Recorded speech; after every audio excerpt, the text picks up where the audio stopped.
O facto de ter colocado Fátima em causa logo no seu primeiro livro, em 1999, Fátima Nunca Mais, fez com que o nosso próximo convidado ficasse impedido, por exemplo, de celebrar a Eucaristia dominical, ou a Eucaristia, melhor dizendo, seja ao domingo ou seja no outro dia da semana. O que é certo é que Fátima, ou aquilo que ele entende como sendo o embuste de Fátima, passou a ser como que um cavalo de batalha na vida deste homem. Padre Mário de Oliveira. Seja bem-vindo. Muito bem-vindo, gosto. Mas realmente isto é um verdadeiro cavalo de batalha na sua vida desde 1999? Não propriamente porque a minha vida de presbítero, padre, presbítero e jornalista, ao contrário do que disse, eu não estou impedido de presidir a celebração, só não sou nomeado pároco, de resto não tenho nenhuma função oficial. Automaticamente não pode celebrar a Eucaristia? Pode, porque a Eucaristia não é reserva de párocos, é de presbíteros, e portanto eu posso celebrá-la, já não tenho que submeter-me àquelas regras todas de uma celebração litúrgica numa paróquia. De resto, posso celebrar. Pode fazer a sua celebração. E eu gosto mais da celebração à volta das mesas partilhadas em vez de à volta de um altar onde só um é que preside e os outros são todos ali para baixo a dizer amém e outras coisitas do estilo e a pagar. E eu gosto. Sim, mas essa celebração da Eucaristia não a pode fazer. Posso enquanto pároco. Exatamente. Mas posso. Eu é que não quero, mas posso entrar e presidir no altar. Mas vamos a Fátima, depois já lá vamos a esses impedimentos. Mas, claro. Fátima é um cavalo de batalha? Não é propriamente um cavalo de batalha, porque a minha missão como presbítero e também como jornalista, mas sobretudo como presbítero, é de evangelizar. Ora, e eu percebia, quase desde a minha infância, que Fátima, primeiro, não faz parte da fé católica. E acho que qualquer bispo que preside alguma das chamadas peregrinações entre maio a outubro, deveria sempre, antes de iniciar as suas homilias, começar por esclarecer os milhares de pessoas que possa ter na frente e outros pelas televisões de que Fátima não faz parte da fé. Pelo que... Mas então nós temos tempo para calmamente tentar perceber as coisas. Porque é que, em seu entender, Fátima não faz parte da fé católica? Não faz primeiro porque se fosse verdade que tinha havido alguma aparição em Fátima de 13 de maio a outubro 1917, de 1917 estamos quase a fazer 100 anos. Fazer 100 anos. Se fosse verdade, que não é verdade, não houve aparição nenhuma, mas se fosse verdade ter havido uma aparição, as aparições, segundo a doutrina oficial da Igreja Católica, aparições privadas nunca fazem parte da fé, nem acrescentam nada de substancial à fé. Quando diz aparições privadas, automaticamente estamos a falar de uma suposta aparição a 3 pastorinhos. E neste caso, de Portugal, a 3 pastorinhos. Em Lourdes... A Bernadette foi apenas a uma pessoa. Antecipou a de Fátima e que serviu de cópia para poder... Essa é de 1850 e tal. Sim, mas que serviu de cópia para poder depois também se fazer uma coisa semelhante em Fátima, porque o cônego Formigão, que é o grande mentor, é o criador do guião das aparições de Fátima, aquilo tem um guião. E, portanto, a Lúcia sabe o que há de perguntar, etc. E então diz-me que Fátima, portanto, que há um guião, que houve um guião copiado a partir da aparição de Lourdes. Não é propriamente copiado, porque a aparição de Lourdes foi bastante diferente, só que o cônego Formigão, antes de lançar, com o clero de Orém, antes de lançar as chamadas aparições em maio até outubro, sempre ao dia 13, e à mesma hora e no mesmo local, andou um mês e tal, quase mês e meio, em Lourdes, a aprender como é que aquilo lá se montou e depois isto... Portanto, Lourdes também, Nossa Senhora de Lourdes, também é um embuste. Também é uma suposta aparição privada. Também Nossa Senhora de Guadalupe, no século XVI, é uma suposta aparição, é? Sim, só com uma diferença profunda. É que a Senhora de Guadalupe, do século XVI... Em 1500 e tal. No século XVI, tomou partido pelos índios contra os europeus. Até porque apareceu um índio. Apareceu um índio, tomou partido. Então isto quer dizer que já aqui há... já há muito arranjo, muita habilidade. Aqui entra aqui habilidade política. É sim, mas em Fátima também já lá é vamos, política. Já lá vamos. Portanto, em seu entender, Fátima não faz por essas razões que acaba de nos apontar parte da fé católica. Não faz parte da fé católica, pelo que duas coisas. Uma é que ninguém se pode escandalizar por eu não tomar a sério nada de Fátima. Mas como sabe, o senhor está a colidir com a fé de milhões de pessoas. Não estou a colidir com a fé, Manuel.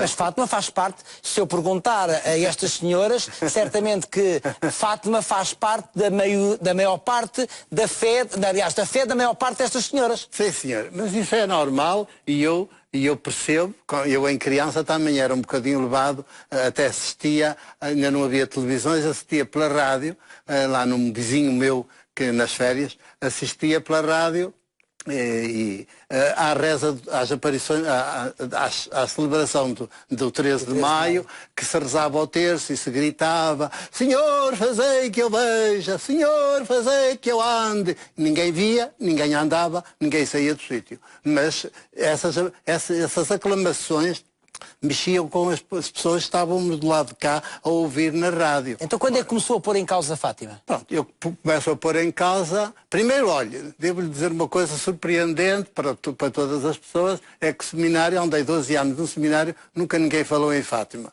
durante 12 anos. Quer dizer, a teologia, que são 4 anos, nunca ninguém falou em Fátima. Portanto, quer dizer, o seminário vivia a leste daquilo, o próprio seminário e os professores do seminário viviam a leste daquilo. Apesar do bispo, o primeiro bispo da restaurada Diocese de Leiria, porque um dos objetivos das aparições de 1917 era para restaurar a Diocese de Leiria, que entretanto tinha sido integrada no Patriarcado de Lisboa. E é curioso que em 1917 começa o teatrinho das aparições e em 1900, logo no ano a seguir, em 1918, o Papa Bento XV já está a reconhecer que a Leiria deve ser uma diocese autónoma de novo. E, curiosamente, em 1920, 2 anos depois, é nomeado o primeiro bispo. E o primeiro bispo é um padre professor do seminário... Então o objetivo, se eu entender, o objetivo do teatrinho, coloco entre aspas, de Fátima tinha esses fins de elevar Leiria... Primeiro que restaurar a Diocese de Leiria.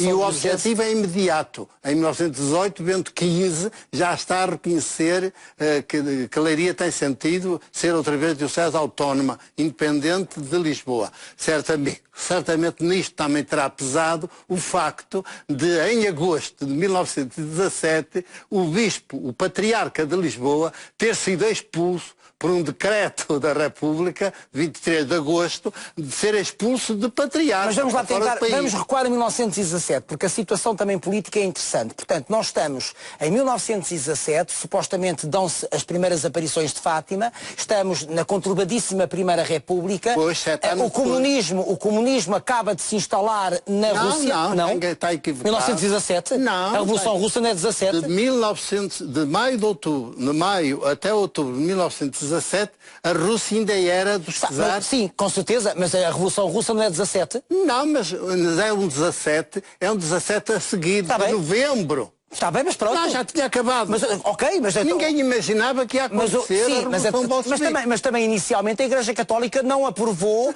as aparições de Fátima. Portanto, eu vou-lhe contar. Mas ouça, Padre Mário Oliveira, em 1917 estamos na conturbada Primeira República. Sim, 17 anos depois. Exatamente, começou em 1910.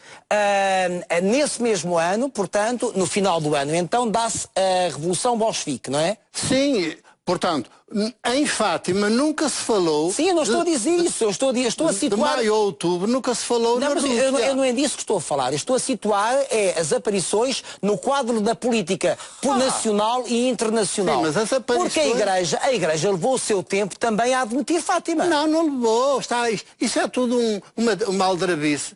Agora, então a Igreja admitiu logo? Admitiu logo, eu vou-lhe explicar, não admitiu logo. Oficialmente foi em 1930. Exatamente. Pronto. 12 anos depois. Mas aí está. Há o teatrinho Depois, em 1918, a diocese já é restaurada. Sendo restaurada, Sim, vai ter direito a bispo. Mas então explique-me lá porque é que oficialmente a Igreja só admite as aparições em 1930. Porque era preciso fazer todo um... Curiosamente é quando Salazar chega ao governo em 1930. Sim, ora, vê como também já se mistura aí a política. Quando Salazar... Não, agora estou a pensar que ele chega em 1930. Pois claro, o Salazar, portanto, Salazar com o Cerejeira fazem uma dupla extraordinária para imporem o que eles quiserem. O Salazar pôde impor a ditadura. E a PIDE e as censuras e mais tarde a guerra colonial. E sempre com a bênção, o aval da Igreja, da hierarquia católica, sempre. Nem da guerra colonial a hierarquia se demarcou. Pelo contrário, até faz avançar um acordo entre o Estado português e o Estado Vaticano para que, além da concordata, seja determinado que cada batalhão que vai para a guerra colonial leva um capelão militar. Mas então, e eu também lá caí. Mas, ó Padre Mário Oliveira, então vamos lá, voltemos a 1917. Então, se inicialmente os objetivos era elevar Leiria a diocese... E foi logo. Então pronto, estamos a falar de objetivos muito comecinhos. Como é que isto não, depois... Não, sim. Sim, mas depois também desmontar... mobilizar o país contra a República, o que conseguiu. Portanto, aqui há outros objetivos depois suplementares, ou que pelo menos se associam imediatamente. Ora, mas o que na base está um objetivo comezinho. Sim, não, pois é muito comezinho. Sabe qual era o primeiro objetivo dos padres de Ourém quando lançam este teatrinho? Era restaurar a reza do terço e que as pessoas passassem de novo a frequentar as paróquias, as missas, porque estavam a não frequentar, porque a sociedade estava a secularizar com a República. Sim, mas o fenómeno ganhou uma dimensão incrível, não é?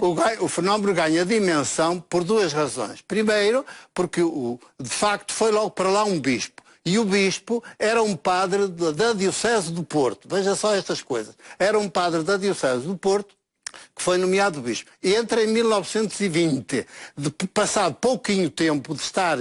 tomar posse, já recebe na sua casa episcopal o cônego Formigão, que é o grande mentor das aparições que tinham ocorrido em 17. Recebe para receber dele instruções e também dar algumas instruções ao cônego. O cônego Formigão vai conduzir todo o processo até 1930. E as coisas não são, segundo a documentação crítica de Fátima, que este livro se apoia sobre ela. Eu ia perguntar isso mesmo. Aqui há muitos documentos que usou e que utilizou. Da documentação do santuário. Da documentação do santuário. Eu não estou a inventar nada. Quer dizer, só tive o trabalho de... Mas é fácil entrar nesses documentos, nessa documentação do santuário? E eles estão publicados e estão acessíveis a qualquer pessoa que queira, só que são quase intragáveis. Eu tive de me apetrechar de grande capacidade interior de resistência para poder entrar naquilo, porque as contradições são mais que muitas.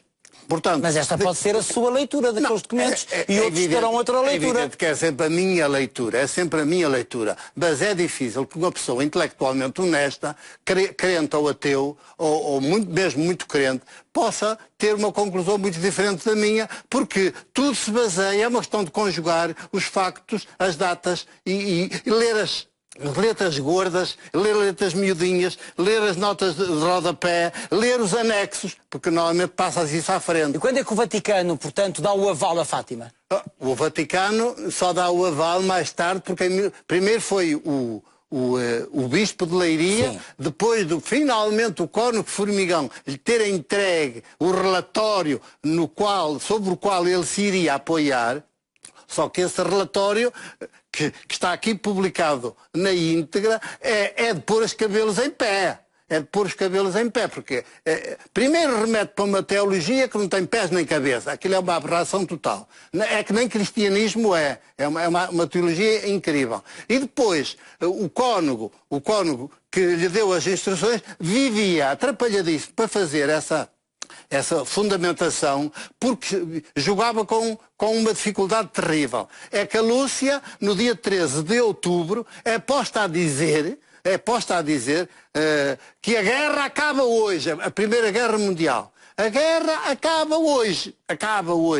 E depois o cônego Formigão anda à rasca porque Se a Lúcia diz a quem a pergunta que a guerra acaba hoje, então, e a guerra só acabou em 1918, 19, e o armistício foi em 1920. Portanto, verdadeiramente a paz só começa a funcionar depois do armistício. Ora, não acabou hoje. E porquê é que a Lúcia disse isso? E o cônego vai ver-se grego, vai-se ver grego, segundo aqui se mostra, vai-se ver grego para tentar interpretar o hoje, que a Lúcia diz, acaba hoje, e depois não acabou. E quando confrontada com não acaba hoje, e ele diz assim, não terá sido brevemente? Brevemente? Este brevemente é ele que põe na pergunta. Porque depois vai utilizar o brevemente e o hoje, precisamente nas 6 justificações que dá. Mas já vamos falar disso, até porque acho que faz bem beber um bocadinho de água, está a ficar seco. Obrigado.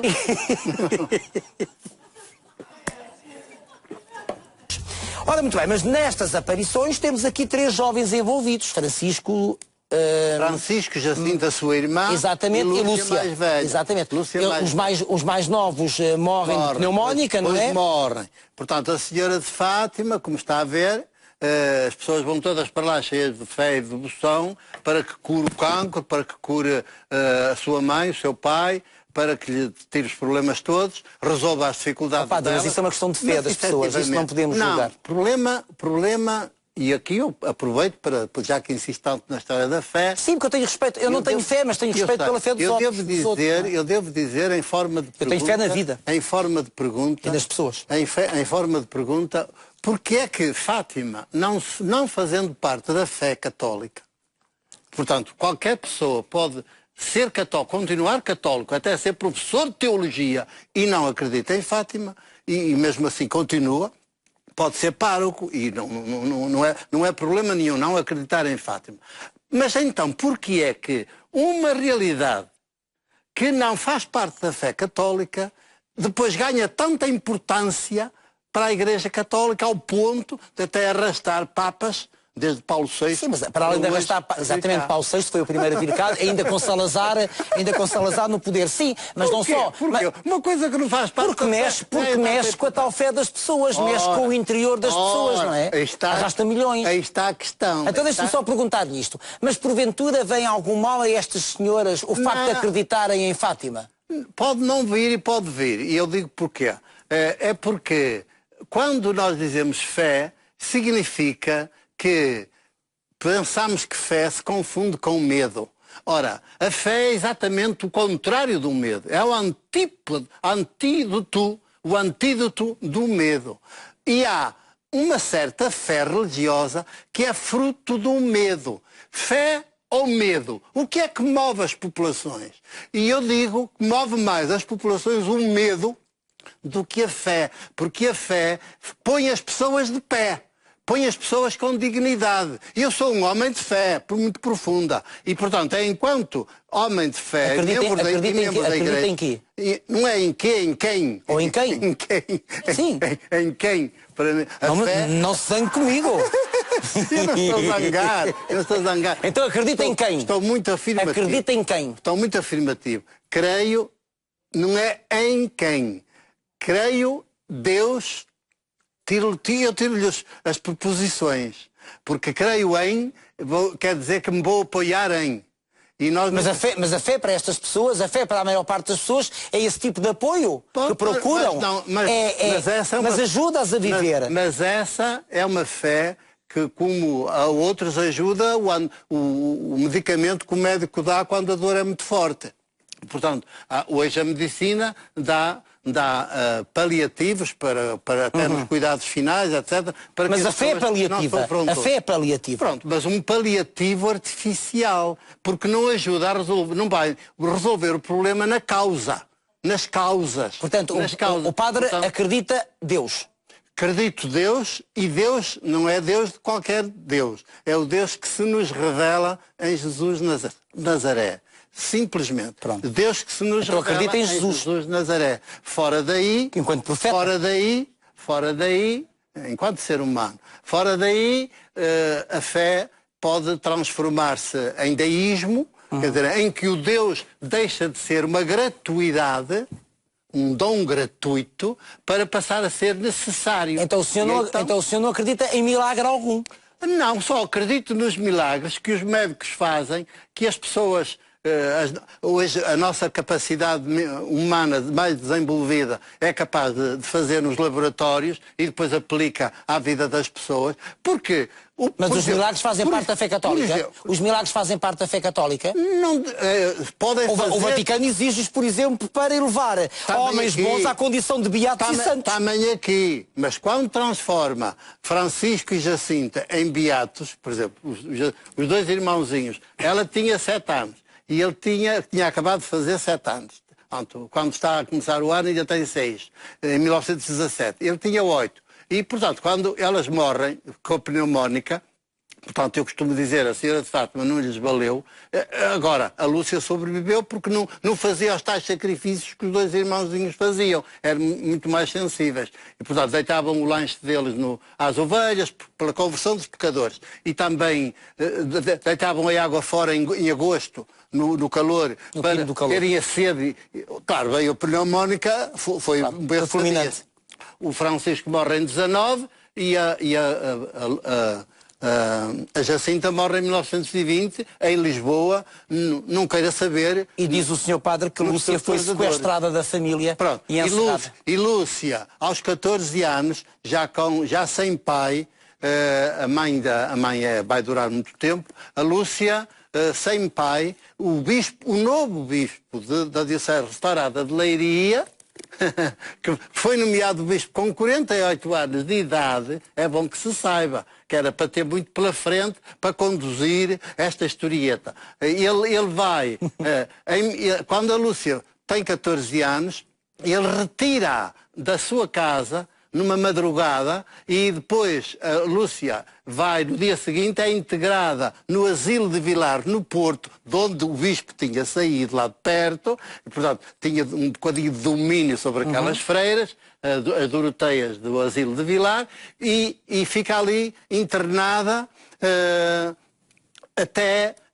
onde vai ser ouvida depois quando tem 17 anos por os interrogatórios, também de terror, que é uma coisa horrível, e finalmente, quando chega à maioridade, vai para Tui, para a Galiza, onde é levada à força a fazer-se freira, que nunca lhe passou por cabeça ser freira. E mais tarde é encerrada no Carmelo. Ainda por cima. Mas Padre Mário Oliveira, são tão criminosas que é impossível. Mas vamos avançar um bocadinho mais na conversa, até porque falávamos de Jesus Cristo e, portanto, acreditar de Jesus. Sim, de Jesus e acreditar nele, mas Jesus também ficou conhecido pelos milagres, ou não? Não, porque não fez milagres. Nenhum dos 4 evangelhos, e estava tudo anda tudo estragado, mas aí também as igrejas mais da área protestante também são responsáveis. Porque, e então essas é que usam e abusam dos milagres. Não é? Milagres por dinheiro. Quase como aqui, a pessoa telefona e tem logo um carro a quem sair. Porque os outros milhares telefonaram e não saiu nada. Só lhes saiu o dinheiro. Pois, mas sai uma pessoa. Pronto, mas sai uma pessoa. Também nas igrejas, também agora é milagres por todo lado. Ora, os 4 evangelhos, nenhum deles... Já falámos melhor. Nenhum deles usa... na língua grega em que é escrito, o grego clássico em que são escritos, nenhum deles usa a palavra grega para dizer milagre. Usa outra palavra, que é semeia, que quer dizer sinal. Portanto, nunca é um milagre. Por exemplo, não houve as bodas de Caná. Então, mas então o que é que admira para ter sido uma força inspiradora para si ser em Jesus? A fé do Deus de Jesus. Que se revela, que se nos revela em Jesus de Nazaré. Portanto, este Jesus, ser humano, que é um camponês artesão de Nazaré, que nasceu em Nazaré, não em Belém, como andam todos a aldrabar. E não me venha para cá para a conversa de que eu não nasci no dia 25 de dezembro, também não, porque eu fico muito irritado com isso. Também não, porque o 25 de dezembro... Por amor de Deus! Eu nasci no dia de Natal, não me venha estragar esta história. Não lhe estrago a história. Pronto. Não lhe estrago a história. Porque aqui, Fátima, também este livro também não vai estragar. Não mas vai este acabar livro com as aparições. Não vai acabar, e não vai acabar de forma alguma com a fé das pessoas, não é? Porque a fé das pessoas é mais medo do que fé. Eu isso porque contesto. Fé é exatamente o antídoto do Mas medo. eu isso contesto, porque eu conheço muitas pessoas e certamente que a fé para muitas pessoas é motivadora e é inspiradora. Mas ouça, o Luís, se puser a visionar, quando dão as transmissões em direto de Fátima, a visionar, dá-se conta que as pessoas olham para a imagem é de madeira, foi fabricada pelo senhor Tedim, que é da Trofa, da Arquidiocese. Não deixa de ser bonita por isso, é arte sacra. Para casa até é feia, mas aquilo não, nem tem maminhas, nem tem nada, aquilo é assim uma coisa, não parece um corpo de mulher, não parece um corpo de mulher. Eu não acho feia. Pronto. Há mais bonito, claro, muito mais bonita. E depois tudo branco. Segundo os relatos das aparições de 1917, ela não era toda de branco, ela vinha com roupa até debaixo dos joelhos, trazia argolas. Mas isso pode ser a interpretação do santeiro. Não, as crianças dizem que viram. Sim, mas eu digo que pode ser agora a interpretação do santeiro que a fez. Pronto. Mas é assim, vamos pegar... Quando as pessoas olham para aquela imagem lá, por exemplo, na hora do adeus com os lenços, aquilo é um momento muito emocionante. É catarse coletiva, sim.